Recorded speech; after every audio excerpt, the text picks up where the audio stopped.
Espíritu Santo, manda tu fuego, llena mi vida con tu poder. Soy el obispo Roberto López Rojas y quiero saludar en esta mañana en forma muy cariñosa a nuestro obispo Luis Quesada y a nuestra diaconisa Edwina González. Y también saludar a cada uno de los pastores de nuestra Iglesia Metodista Pentecostal de Chile, desde Arica a Punta Arenas. Reciban un afectuoso saludo de mi parte y de mi esposa, la pastora Jimena Miranda Mancilla. Me ha correspondido en esta ocasión hablar del tema de 1 de Timoteo capítulo 6, versículo 1 al versículo 21. En la introducción al capítulo 6, las dos epístolas a Timoteo y la dirigida a Tito, debido a sus instrucciones especiales para los líderes de la iglesia, son conocidas como epístolas pastorales. De manera general, se creía que fueron escritas poco antes del martirio de Pablo, aproximadamente en el año 66 después de Cristo. En estas cartas el apóstol registra sus pensamientos y sentimientos, mientras se preparaba para transferir su ministerio a otros hombres de Dios.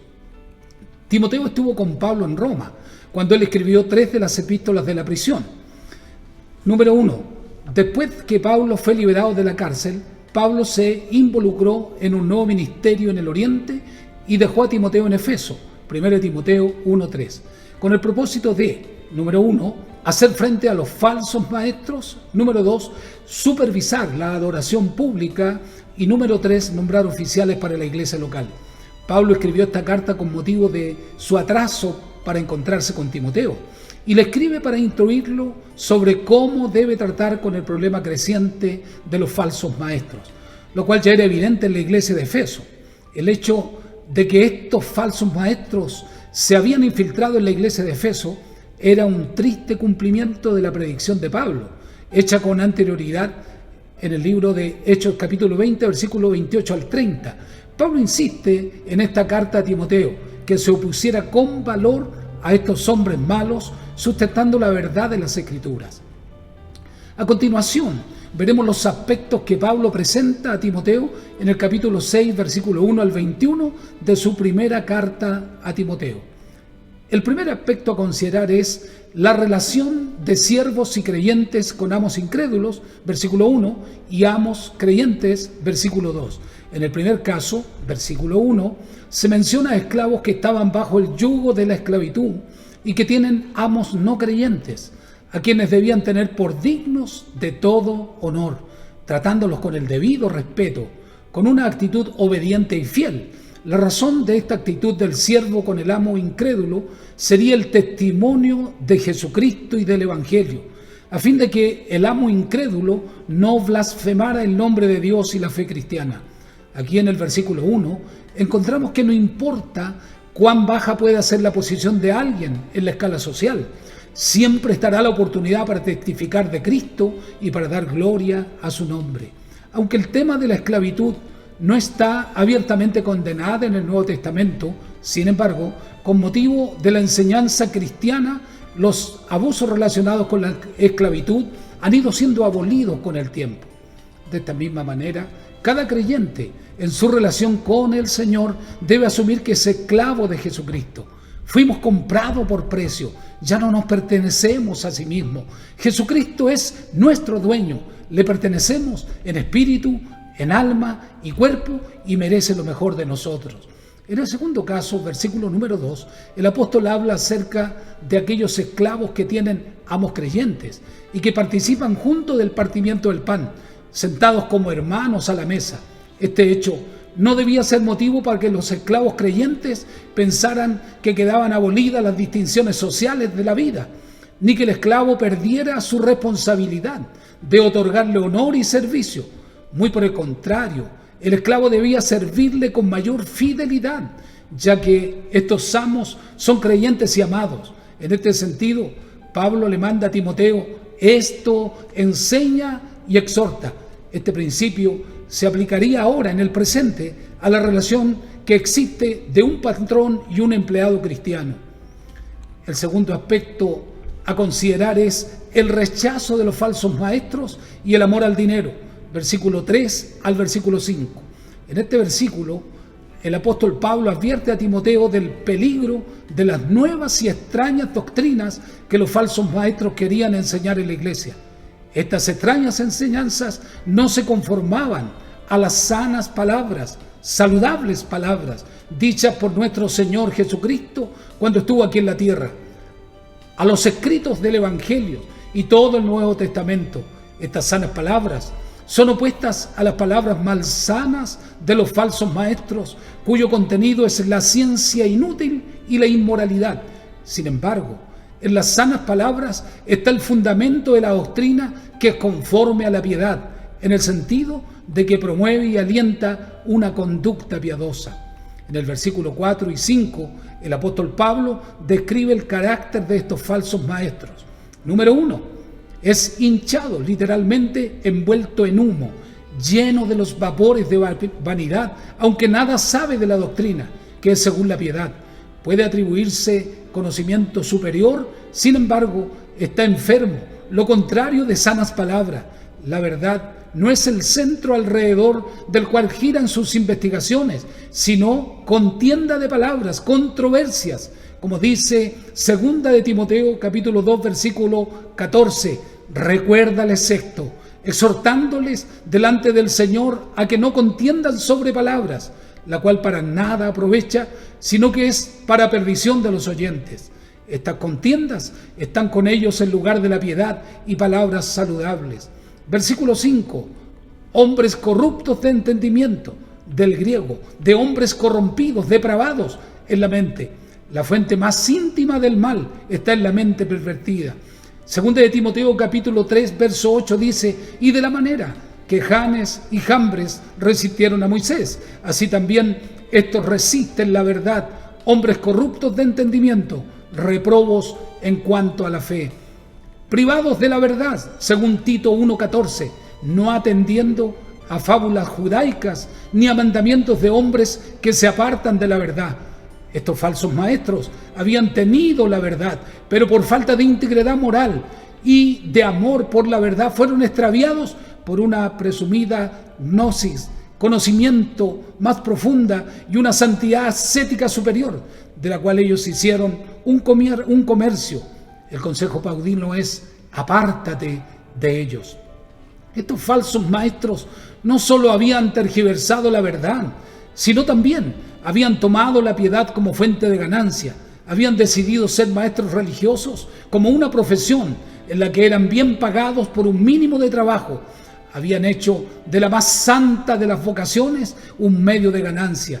Esto no solo nos recuerda a los pastores asalariados que pasan como ministros cristianos, pero sin un verdadero amor por la verdad, sino que nos hace también pensar en el comercialismo que ha venido a ser común en la cristiandad. La venta de indulgencias, por ejemplo, las rifas, los bazares y ventas, ¿por qué no decir la teología de la prosperidad, etcétera? Por tal motivo, los fundamentos enunciados en los versículos 3 al 5 hacen del imperativo apártate de los tales una seria recomendación a los ministros responsables del Evangelio en toda época. En relación al versículo 5, Lenski comenta lo siguiente: el estado enfermo de la mente consiste en una corrupción y desintegración de las facultades mentales, dejan de funcionar normalmente en el ámbito moral y espiritual, no reaccionan normalmente ante la verdad. Toda realidad y su presentación con verdad debería producir la reacción de aceptación, especialmente las realidades del Evangelio Salvador deberían tener ese efecto. Todas las mentiras, falsedades y perversiones deberían producir rechazo, especialmente las del ámbito moral y espiritual. Cuando se encuentra con la verdad, la mente corrompida solo ve y busca objeciones. Cuando encuentra aquello que difiere de la verdad, ve y busca razones para aceptar esta diferencia. El tercer aspecto a considerar es la piedad, acompañada de contentamiento como una verdadera ganancia. Versículos 6 al 10. La piedad acompañada de contentamiento es de gran ganancia. La piedad sin contentamiento daría un testimonio unilateral. El contentamiento sin piedad no sería distintivamente cristiano en absoluto, pero tener una verdadera piedad y a la vez estar satisfecho con las circunstancias personales es más que lo que el dinero puede conseguir. Pablo dice en Filipenses capítulo 4, versículos 2 y 13, sé vivir humildemente y sé tener abundancia. En todo y por todo estoy enseñado, así para estar saciado como para tener hambre, así para tener abundancia como para padecer necesidad. Verso 13, porque todo lo puedo en Cristo que me fortalece. Alabado sea el Señor. La piedad acompañada de contentamiento no solo nos siente la falta de lo que no tiene, sino que tiene aquello que la eleva por encima de lo que no tiene. Los versículos 7 y 8 nos presentan nuestra propia realidad, porque nada trajimos a este mundo y sin duda nada podremos sacar. Por tanto, teniendo sustento y abrigo, estemos contentos con esto. Job capítulo 1, versículo 21 dice, desnudo salí del vientre de mi madre y desnudo volveré allá. Jehová dio y Jehová quitó. Sea el nombre de Jehová bendito. Amén. Así sea. Eclesiastés capítulo 5, versículo 15 dice, como salió del vientre de su madre, desnudo, así vuelve, yéndose tal como vino, y nada tiene de su trabajo para llevar en su mano. Alejandro Magno dijo antes de morir, cuando esté muerto, sacadme sobre mis parihuelas, con mis manos no envueltas en el lienzo, sino fuera, para que todos puedan ver que están vacías. Bates comenta acerca de esto, aquellas manos que antes habían sostenido el más orgulloso cetro del mundo, que habían sostenido la más victoriosa espada, que habían estado llenas de plata y oro, que habían tenido el poder de salvar o sentenciar a muerte, estaban ahora vacías. El contentamiento reside en estar contento con las necesidades básicas de la vida. Nuestro Padre Celestial sabe que tenemos necesidad de alimento y abrigo y ha prometido suplir lo uno y lo otro. La mayor parte de la vida el incrédulo gira alrededor de la obtención de alimento y abrigo. El cristiano debería seguir la recomendación de Jesús en Mateo 6:31. No os afanéis, pues diciendo, ¿qué comeremos? ¿O qué beberemos? ¿O qué vestiremos? Porque los gentiles buscan estas cosas, pero vuestro Padre Celestial sabe que tenéis necesidad de todas estas cosas. Mas buscad primeramente el reino de Dios y su justicia, y todas estas cosas os serán añadidas. Dios cuidará que no le falten las cosas básicas de la vida. Así que teniendo sustento y abrigo, estimados pastores, estemos contentos con esto. Bendito sea el Señor. El cuarto aspecto a considerar es el peligro de querer enriquecerse, versículos 9 y 10. El versículo 9 señala a aquellos que tienen el insaciable deseo de enriquecerse, no conformándose con lo dicho anteriormente en el versículo 8, sustento y abrigo. Su deseo va más allá y por tal deseo caen en la tentación y lazo y muchas codicias necias. El deseo se transforma en algo tan intenso que no puede librarse de él, y por este deseo incontrolable llegan a sacrificar valores que realmente son valiosos en la vida. El versículo 10, el apóstol pone de manifiesto que la raíz del problema es el amor al dinero.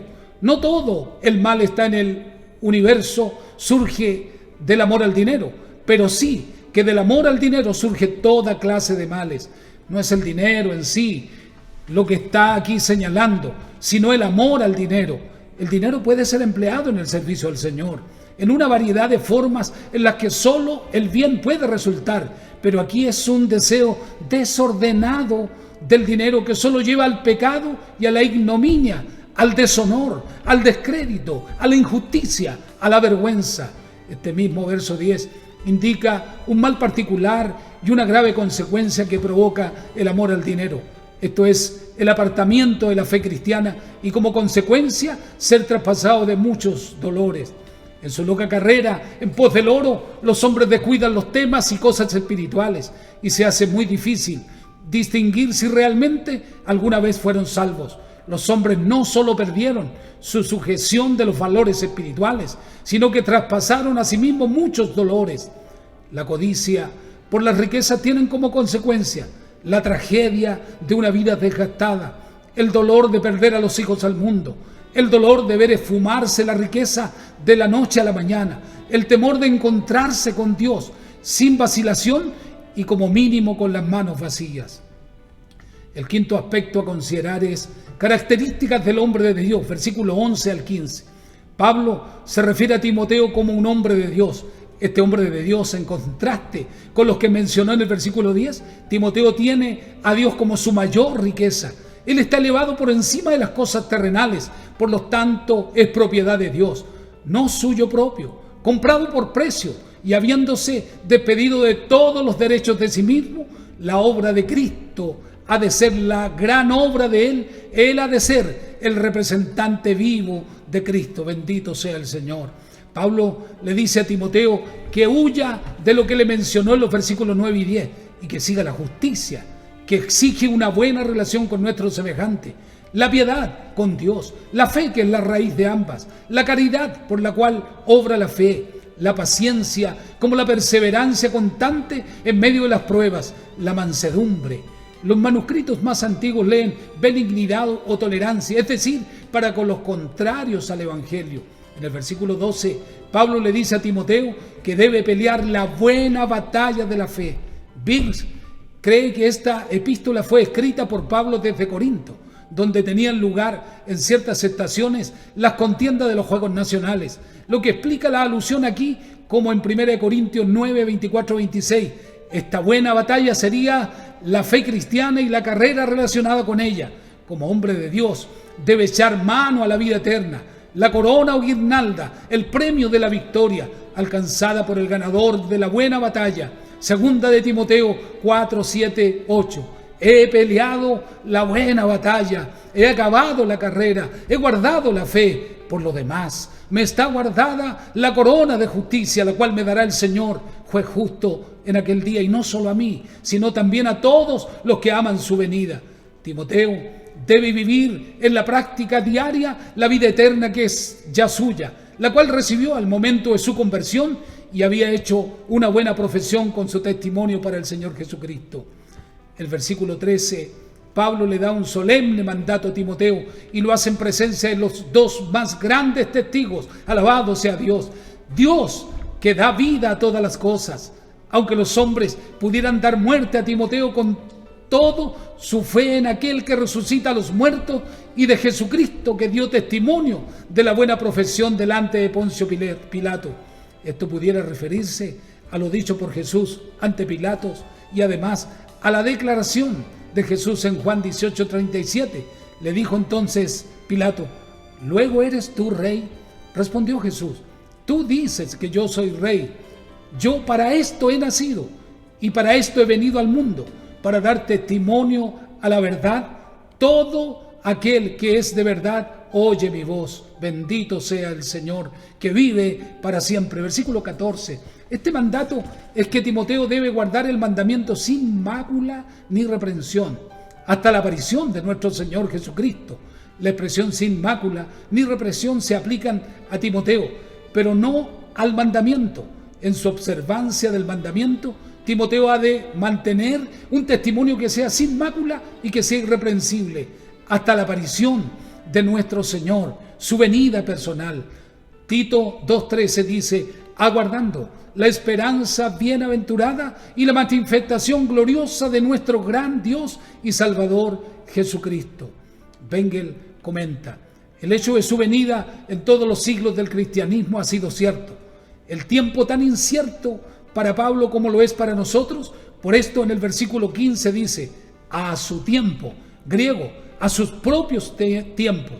Hechos 1:7 les dijo: no os toca a vosotros saber los tiempos o las ocasiones que el Padre puso en su sola potestad. La actitud correcta de la iglesia es la continua expectativa del inminente regreso del Señor. Será el regreso del Señor Jesucristo para reinar sobre esta tierra, cuando los hombres se darán cuenta de quién es el bienaventurado y único soberano. Su aparición pondrá de manifiesto quién es el verdadero rey. Cuando Pablo escribió a Timoteo, el Señor Jesús era el rechazado y aún lo sigue siendo en esta sociedad.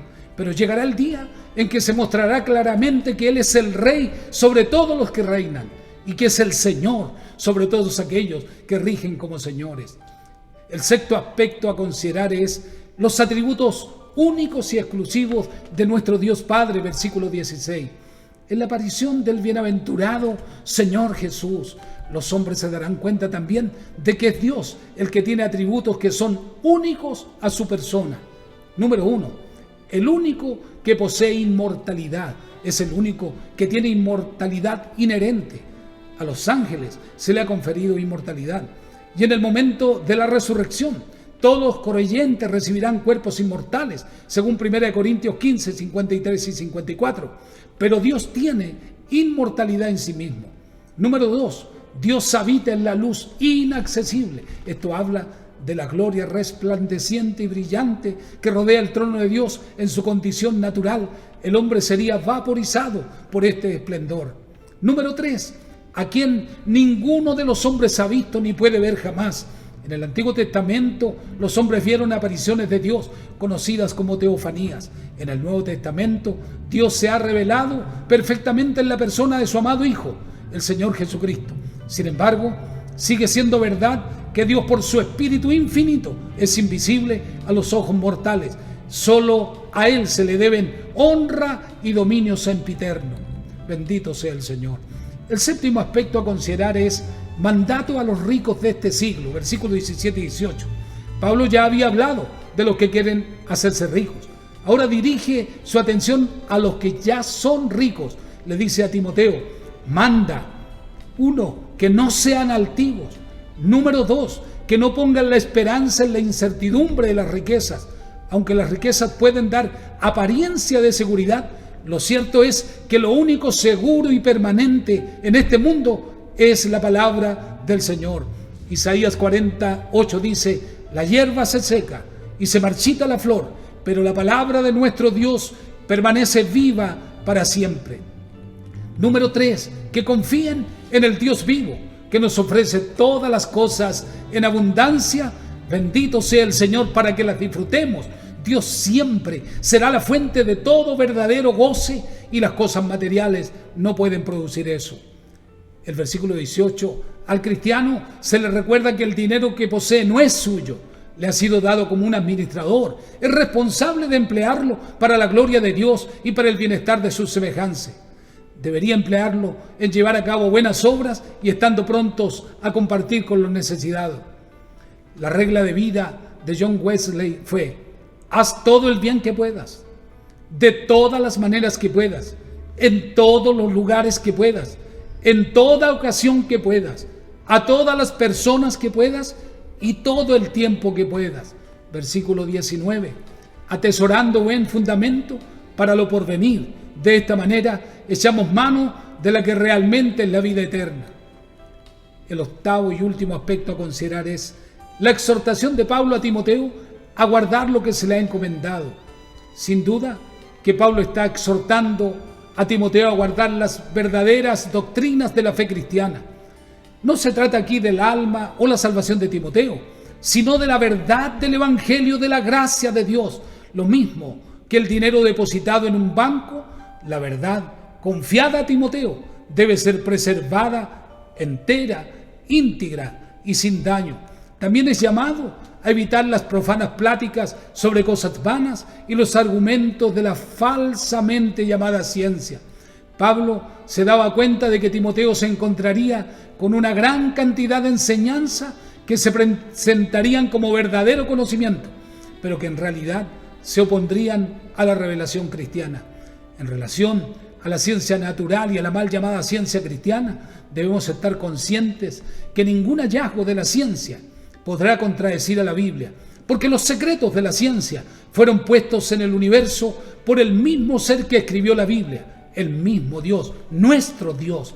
Pero muchos de los pretendidos hechos de la ciencia no son más que especulaciones no demostradas. Todas las hipótesis que contradecen a la Biblia deberían ser rechazadas. Versículo 21. al terminar este capítulo y esta carta. Pablo se daba cuenta de que algunos profesos cristianos habían sido atraídos por estas falsas enseñanzas y se habían desviado de la fe. Estos versículos finales ponen delante de nosotros los graves peligros del intelectualismo, del racionalismo, del modernismo, del liberalismo y de todo otro ismo que descuida o minimiza a Cristo. Pablo pone fin a esta epístola utilizando su forma particular. La gracia sea contigo. Solo esta gracia de Dios da garantía de poder guardar a su pueblo en el camino recto y angosto. Estimados pastores, deseo que la gracia del Señor sea con cada uno de ustedes y con sus preciosas familias y congregaciones. Gracias al Señor. Que Dios les bendiga y les guarde.